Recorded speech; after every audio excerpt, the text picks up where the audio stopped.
Hello, Jason Powell, the mechatronics engineer. Uh, Making this video because I want to go over like all my experience and all my work over the past like 5 or 6 years.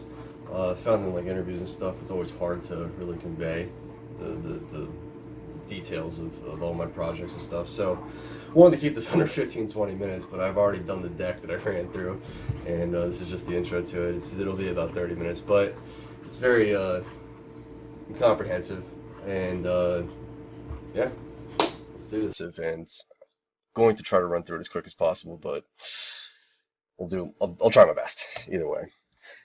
First, Braille Tooth. Braille Tooth was conceived in about 2015 at a hackathon in Brandeis University outside of Boston. A fellow student of mine and friend, Joaquin, and I went up there, and the concept of the hackathon was pretty much create an accessibility device for social justice. The concept that we came up with was Braille Tooth, which is a Braille Bluetooth keyboard for the blind. As you can see, this was our original prototype. We only had 24 hours, so it was really crude. We ended up doing well in the hackathon and placing in it. Uh, but I ended up taking it home and taking it further. So I went home, worked out all the bugs, got everything working in it, designed all the cases to actually make it nice and usable. As you can see here, I actually developed a circuit board for this. For some reason, I cannot find a picture of it. I even ordered a couple hundred of them, and there's lost of time. There was a phone that I didn't have backed up that I lost, and pretty much it's all lost of time at this point. But I ended up developing this pretty well, taking it all the way to beta, uh, working out the kinks. This ended up becoming like a community-based effort to just make these things.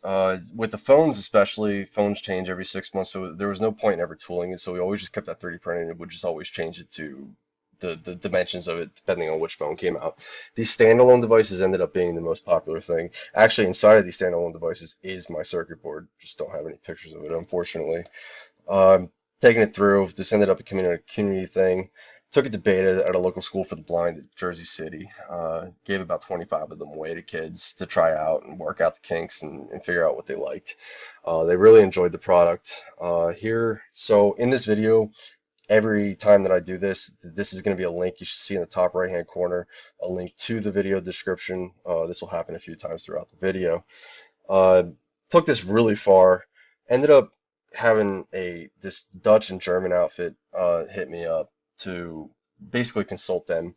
And then they ended up taking the concept. I was already working on my 3D printer at the time, so I didn't have enough time to just keep on pushing it further. So they ended up taking it and actually brought it to market. And after the fact, which was actually a pretty cool thing, is the concept, although it was developed for the blind with Braille, it ended up working much like a stenographer's keyboard, where you you never need to move your fingers. So if you got really competent in using this keyboard, you could actually type a lot faster on this than you would on a normal keyboard, simply because your fingers never move. But beta and everything ended up making a few hundred of them. Overall, with Hable, there ended up being thousands out there on the market now, and took it pretty far, which is actually really cool. I ended up asking the kids after I got done with the beta, what would be another accessibility device that you guys could use that would be really cool. And they ended up coming up with a smart walking cane, so like a walking cane that would be able to detect the objects, distances of the objects, and actually navigate them, much like Google Maps or whatever. Like take a left here, take a right here, so on and so forth. And so the next hackathon that I did, I ended up taking that and making a seeing AI cane. This is me demonstrating the seeing AI cane. Uh, so basically what it was is used Raspberry Pi Zero with a wide angle lens and also sonar sensors. This was a actual Google development kit for AI. Used TensorFlow and OpenCV. As you can see here, I have all my sonar sensors and then my Braille tooth, which I integrated into it. Uh, Only had 24 hours, so I wasn't able to really do much for learning. I tried to do it on the Raspberry Pi, but that proved impossible. So I ended up doing AWS to try to do the learning, but only got so far. But I was able to make the sonar sensors work and then relay that information via text-to-speech over the phone. Here's the demonstration of the video. You should see that pop up on the right. It'll also be down in the description. Unfortunately, this video, it didn't record the sound very well, so it's kind of low. So if you're going to watch the video, you either have to turn your sound way up or listen on headphones so you can actually see it. But overall, it was a pretty good demonstration and proof of concept, and I ended up winning this hackathon for Best AWS Hack. But I did it solo and took it pretty far. It was pretty cool. The third hackathon that I want to talk about is the Reach Out project. The Reach Out project we actually did very well on. This is an electromyography EMG driven prosthetic that was developed. So here's a Myo here, which is an EMG device. And then this was our prosthetic that we did, which is just a simple one servo motor that just retracted and came in. It was on torsion springs. We also did a virtual hand that worked with it for further development. Either way, we ended up sweeping the entire competition. All categories of the competition was pretty cool. Uh, as you can see, there's just a video of us demonstrating, but here's a demonstration video. Again, link up here and then down in the description. But I ended up taking this a lot further, EMG and the robotics in the hands. However, I did it as a freelancer and I'm kind of bound by NDA, so I can't really talk about it, unfortunately. But it was a great project, and I actually ended up taking it pretty far. At this point in my life, it was 2016, and this is my living room in New Jersey. I was completely consumed with making. Uh, as you can see, I had a mill here that I made that also had like a lathe attachment and 5-axis and a very robust enclosure for my 3D printers that I had. But half of my living room was literally developed or devoted to making, and I was just doing a lot of freelance projects at the time and a lot of other projects. Girlfriend didn't really appreciate it much, but hey, paid the bills. At this time, there was a experimental hot end on Kickstarter for 3D printers. It was a 3 input, and it all converged on one. I ended up really focusing on this for probably about 3 or 4 months. And I was working with a lot of makers on online and just developing. I was writing all these scripts and all this code, and I was one of the first people to ever figure out full color mixing, cyan, magenta, yellow. And I did it all at home, and I wrote a lot of slicer scripts and everything. Wrote all the firmware for it. Like even at the time, there wasn't even a board that could really support what I was trying to do, so I had to hack boards together, and it was really hacky. But I ended up figuring out how to make it all work, which was really cool. And then at the time, I ended up making this video that I didn't think much of it. I literally shot it with a potato. I put no production value in it. It was all I expected was like 4 or 5 people that I was working with online just to give them an update of what I was doing and where I was at with the concept that we were kind of collaborating. And I only expected like 5 people to watch it, but it ended up blowing up like big time. And it kind of went viral within the maker community. And funny story, I don't even use Reddit, but one of my friends actually told me like, "Hey, yo, bro, uh, there's actually a subreddit devoted to you at this point." And I looked into it. It was actually pretty cool. But at this time, I literally hadn't wasn't thinking too much into it, but it got really popular. And what ended up happening, first intermission, is I ended up getting hit up from a company in Manhattan to develop this further into like 5 input full color mixing and build a machine, and they were going to set up a research and development lab for just IoT products. The company was Mohawk, and it was basically an e-commerce company that had like this AI component to it. But on top of that, they wanted to create this thing called M Labs. So I'm gonna have to do this in video in parts. I can't do this all in one shot, so bear with me. But either way, Mohawk ended up hiring me.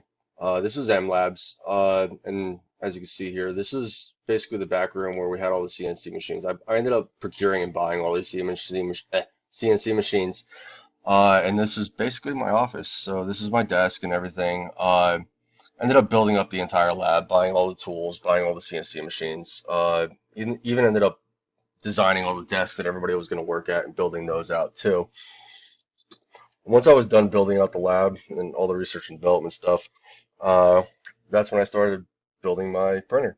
So what you can see here is CAD CAM. Ended up machining out all my parts. Most of it was in 6061 aluminum. I also did a lot of carbon fiber to reduce weight, especially on the backlash of the Delta, so we could actually move faster.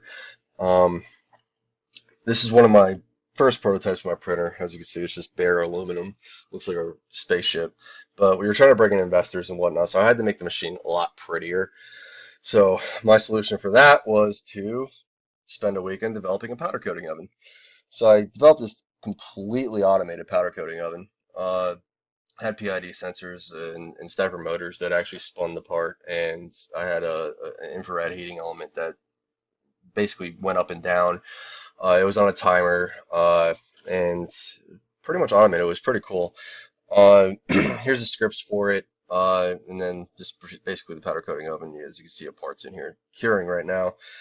This is the spray booth with the 25,000 volt sprayer, but everything worked. This was also automated. As soon as I started the sprayer, this would actually spin so that I wouldn't need to like actually turn the part around. It just did it for me, which was pretty cool. Uh, then I ended up posting like this 40-second video. I don't even talk in it. You don't even need to really watch it, but there is a link for it if you want to see how it worked. It wasn't really a demonstration or anything, and one person obviously didn't like it. Either way. Uh, but now I had nice powder coated parts that were pretty. This really wasn't enough. I wanted to do more, so naturally what I did was I made a anodizing and electroplating lab. So ended up getting all my titanium anode cathodes, sulfuric acid, nitric acid. It was, at the end of the day, it was basically a meth lab, but I ended up getting very nice anodized parts for my printer. So that's my water block right there. This is my extruder and whatnot, all machined and anodized, all in-house. And I was able to start building these very, very pretty printers. Uh, then the next step of it, at this point, I was still hacking boards together, breakout boards, whatnot. It just, with the water cooling system, the 8 stepper motors and everything, it just, and then the power for the bed and the hot end and all that, it just wasn't working. I was having clocking issues. I was just processing issues. It was just a mess. So the next step was to develop my own board. Now, this was actually something that I'm actually pretty proud of. I'm not a trained electrical engineer in making advanced circuit boards like this, but it only took me about a month and 4 revisions to actually perfect it. And as you can see, the first two tries, I actually destroyed a mux. But ended up having all 8 stepper motors incorporated with all digital potentiometers, and had breakouts for an LCD screen, I2C communications, Wi-Fi, all these MOSFETs for the 12 volt and 24 volt rails to do the heating elements, the heated bed, and the water cooling system. Uh, this is, out of everything that I did here, it's small, but it's actually one of the things I'm most proud of. I just got into Altium, and within a month, I went from, other than designing the board for Braille Tooth, which was very simple, to just revving up and actually being able to develop this circuit board was actually pretty cool. Um, then the next step after that was to lay out my board, and I'm very anal when it comes to wiring. Very thorough. Everything in this ended up having its own harness and ended up having its own connectors. Every wire was cut to size. I made it very neat. The last thing I'd ever want to do is just to deal with a mess of wires. So ended up just perfecting it, and doing all my electronics and everything ended up working really well. Then pretty much the last step at that point, and this is something that took about a year, started in my house, but ended up taking this pretty far, was the software and the slicer and all the scripts for the color mixing. So right here is a C++ program that I wrote to actually do these purge walls. If you don't understand the concept of the color mixing, it was just basically by parts. So I had cyan, magenta, yellow, white, and black. So like this green right here was just 1 part cyan, 1 part yellow. This other green right here was 1 part cyan, 2 parts yellow. So the slicer, the key to the slicer was to make it smart. So that if I had these colors, so if I had like the last layer, the last color would be green, so there'd be 1 part cyan, 1 part yellow, and then the next layer I had a green, a yellow, and say a purple. It would start off on the green because it already did the green before, and then since green has a yellow in it, uh, the next color, if they needed yellow, would do yellow, so it wouldn't be a huge transition. It would look at what it needed to do, and then do the next color that was the least biggest jump. It wouldn't go from like a yellow to or a green, which is cyan and yellow, to like a black. It would save the black for last if there was another color that would go in lieu of. I could talk hours for this, but I want to keep this under a certain time. But ended up developing this and got really smart. Like so after having my anodizing and my powder coating, I was able to build very, very pretty printers in-house. So all this was built in-house. Basically, the only thing that wasn't built in-house was the circuit board because I just didn't have the capabilities. This is a cool example of how the slicer ended up working. So you see these 10 colors. Uh, the slicer got smart enough, so I didn't even need a purge for this. So it would just start off with yellow and then move on to green and here blue and then into the purples all the way to the reds and orange. Instead of, like I said earlier, it was smart enough not to jump from yellow to purple because that would be stupid, right?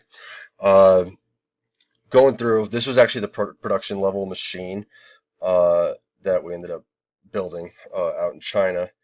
Uh, Here was another revision of it where I did with the red with the touchscreen and everything. Um, More machine with the touchscreen that I had incorporated. So ended up partnering with this company in China called Blue Frog. This is their chassis. I ended up incorporating everything that I needed into their chassis to save money and partnering it with them. I got a 10-year Chinese visa and I lived out there for a few months off and on, actually bringing this to production. Here's my hot end and all my extruders. Ended up getting two patents relevant to the 3D printer. One was mostly related to the color mixing itself, and the other one was more uh, to do with the water cooling system, which was novel at the time. I ended up getting a third patent while I was at Mohawk, but I was for like a universal hair diffuser for like to go on blow dryers or stuff is really not relevant to this, so we'll move on. Ended up taking the printer to a RepRap Murph, which is like a maker fair basically in Indiana. And this girl ended up interviewing me and posting this online, which is actually pretty cool because it's the only interview that I really have with the printer. But I pretty much go over everything, kind of like what I just discussed, but in more detail in this video. Again, link up here, description, whatnot. Um, all right, so I added this one too, which was I ended up inheriting this project. This wasn't my idea, but it was a nitrogen food storage system. Uh, at this point at Mohawk, one of the co-founders ended up leaving. The co-founder that actually was supporting M Labs, or the one that actually wanted to do all the research and development, because the company, like I said before, was an e-commerce company based off like artificial intelligence. You could look it up, Mohawk. They ended up going public, but. Uh, this was a nitrogen food storage system that I ended up inheriting after a few engineers left. This is what I ended up inheriting, and this is my nightmare. So I ended up taking this and redoing it. As you can see, I cleaned up all the wiring and I ended up figuring out the whole system. So it was a nitrogen PSA system. So the system basically was to take ambient air, which is basically like 70% nitrogen, like 20 something percent oxygen, and trace amounts of like argon and methane and stuff. But what this would do is it would just take the air, compress it, and then purge out oxygen, and you just end up with like 99% nitrogen. Pretty funny story is actually this casing right here. Uh, to get it tooled and injection molded in China, they wanted like 10 grand. It was going to take over a month, which was unsatisfactory for us at the time. So what I did again was I spent a weekend and built a very large printer. I started on a Friday afternoon, built it over the weekend, and by Sunday afternoon, I started printing out the casing that was going to take us over a month and cost $10,000. So I ended up doing that, and here's a little video of that. Again, I don't even talk in it, but it just shows the printer working. But I ended up doing it so that we could actually get this done. Um, then it came to the point where I had to prove whether or not nitrogen was going to be a viable option for food storage without refrigeration.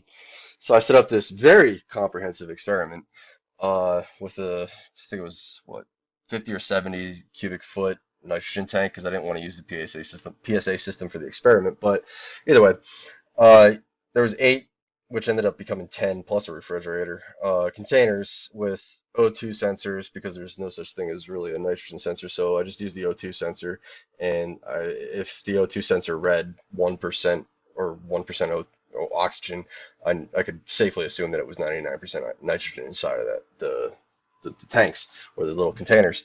It also had a temperature sensor, humidity sensors, and all that. So I wired all this up, coded it all up, and this is actually extremely comprehensive experiment, research and development experiment.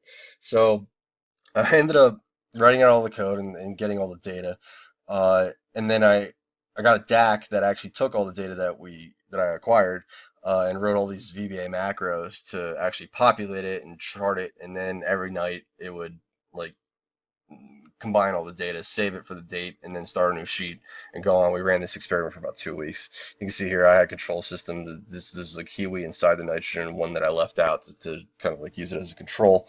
Uh, and then here was the Excel spreadsheet, which was actually pretty extensive. That's why I put this in here because it was a pretty good experiment that I ran.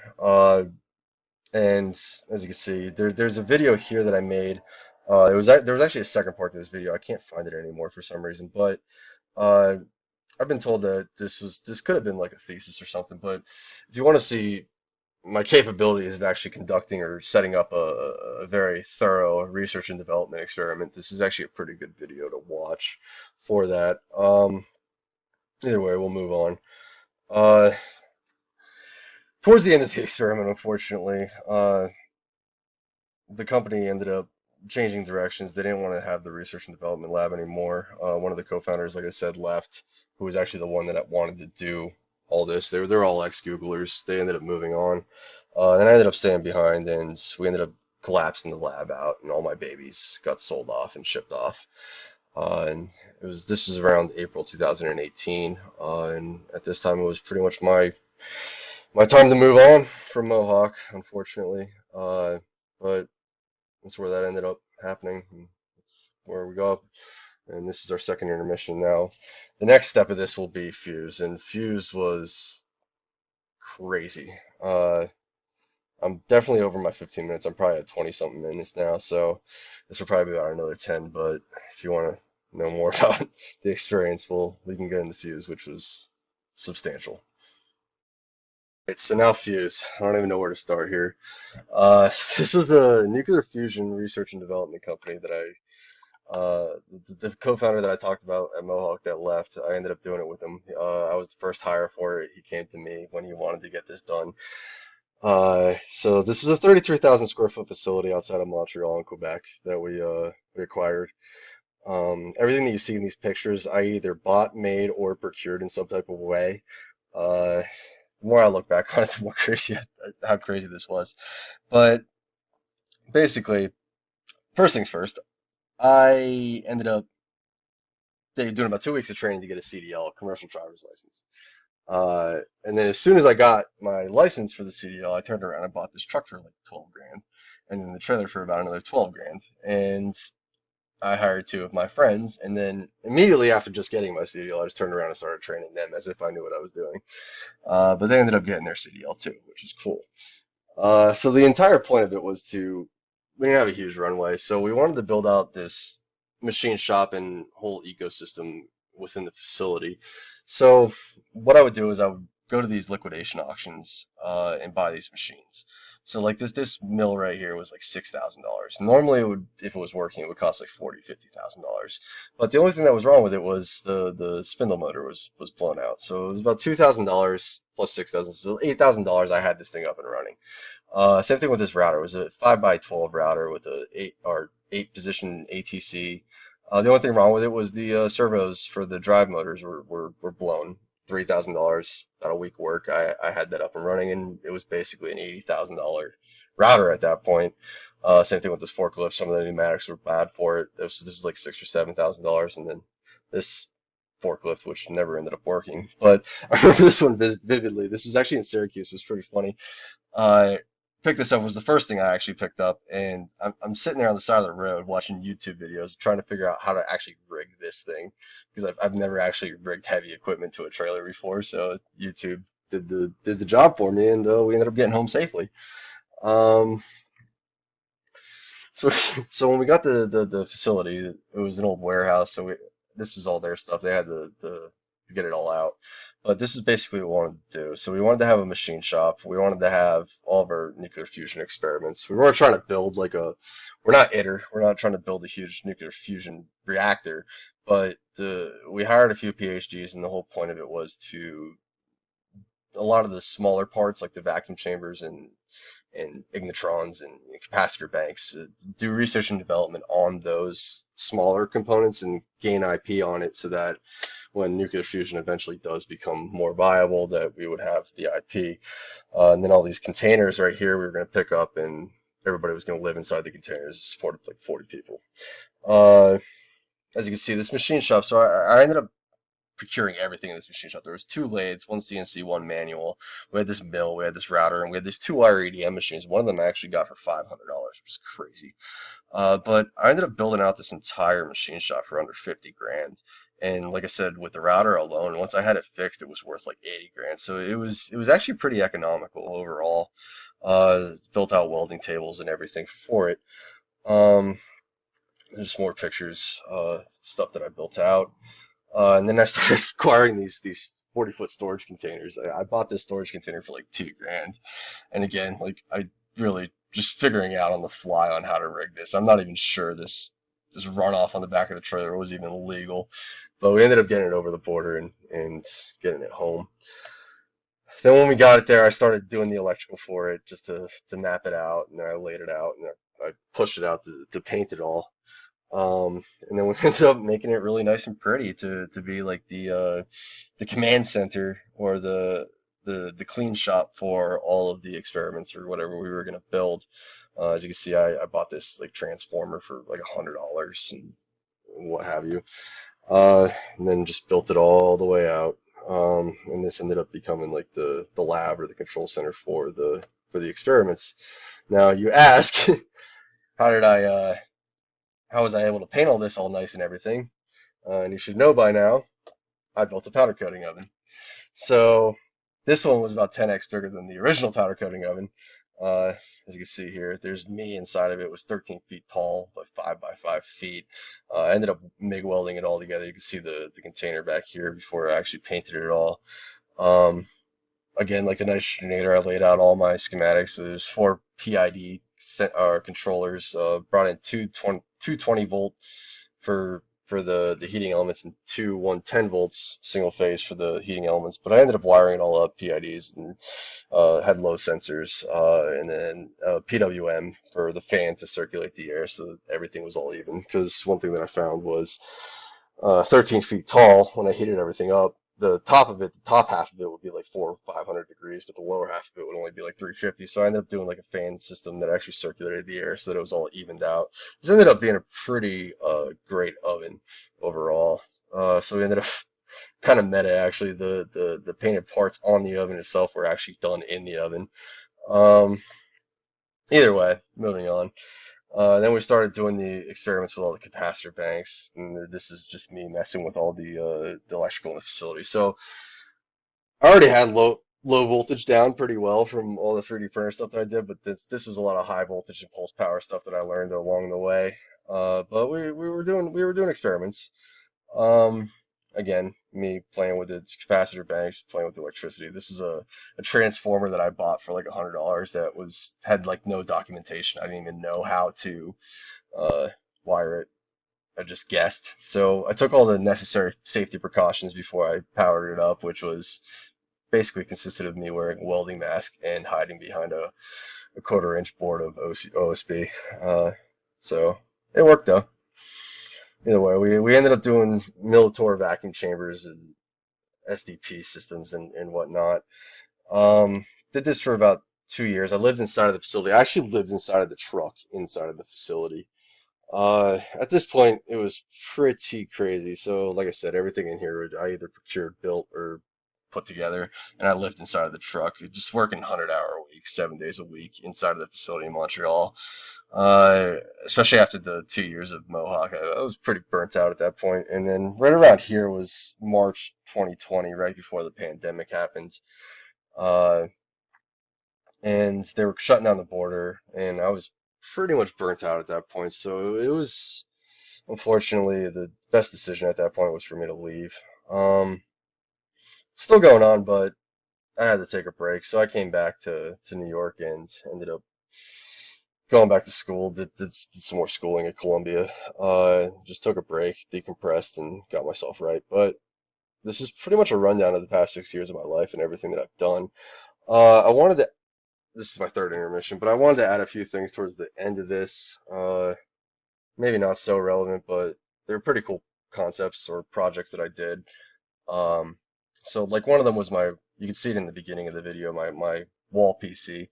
Uh, Ended up building this. I just wanted to throw this in here, but catted it up, built it. I wish I did it in polycarbonate at this point, but it was in acrylic. But built it up. It was cool. If you want to see it, just another project of mine. And then the last thing I wanted to add, I was going to put my car in here. I ended up building a race car, but I didn't want to get too far into this. But one thing I did want to do is it's a lot of experience with composites and carbon fiber and whatnot. It's kind of weird. Like passively, I've acquired this robust knowledge of material sciences. So either way, I'm towards the end. This has already been 88 slides, uh, but I'm sure this is probably about 40 minutes now, and you probably haven't made it to this point. But either way, uh, thanks for watching. This is pretty much a rundown of everything, and that's it.